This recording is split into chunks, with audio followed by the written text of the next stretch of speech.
Okay,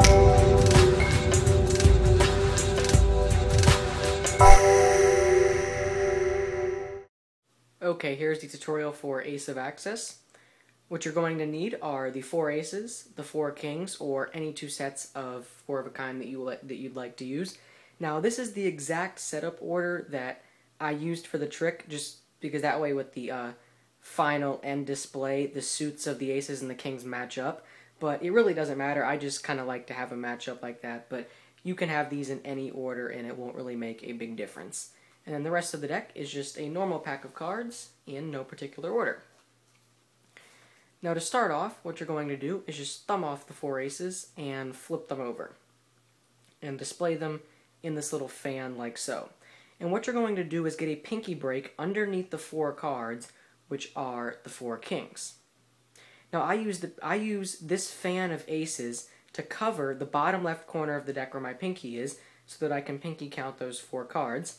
Now the pinky count is a difficult method for obtaining a break, but it is so clean and undetectable that I advise you at least consider learning it. I have an in-depth tutorial on it, and I'll put the link on the screen if you're interested. The bottom line is that you want to get a pinky break underneath the 4 kings. And in the action of squaring up this fan of aces on the deck, you're going to steal away the 4 kings and come away with all 8 of these cards. And this will be done in one clean, fluid action. Make sure that everything stays squared up so that those kings aren't flashed underneath, and also make sure that this edge is not seen by the spectator. What you'll want to do is angle your wrists down. That way the spectator is viewing the faces of the cards and not this front edge, which is thick, and then you can clearly see that there are more than 4 cards in the packet.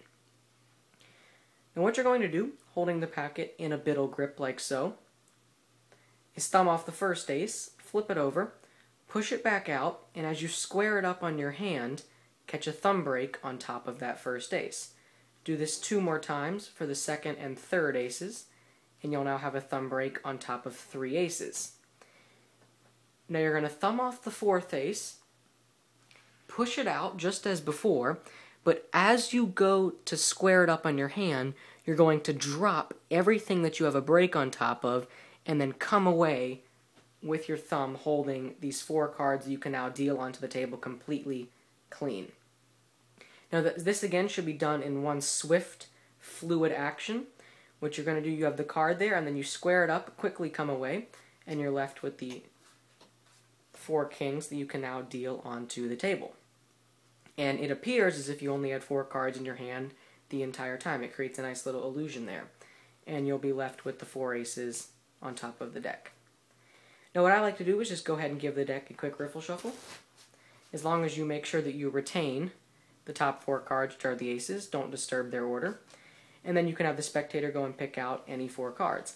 You can also do this yourself if you'd like. You can just go and take out any 4 cards from parts of the deck. Again, it doesn't really matter what they are. All that matters is that you have 4 in different cards.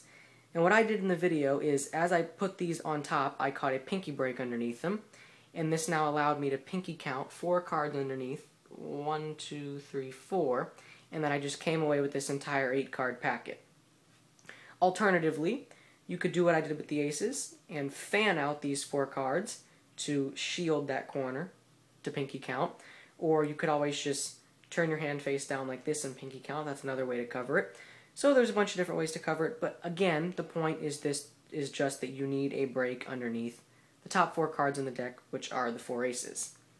And then again, as you square this packet up, you're going to steal away the 4 aces that you have a break under, leaving you with 8 cards, 4 indifferent cards and the 4 aces.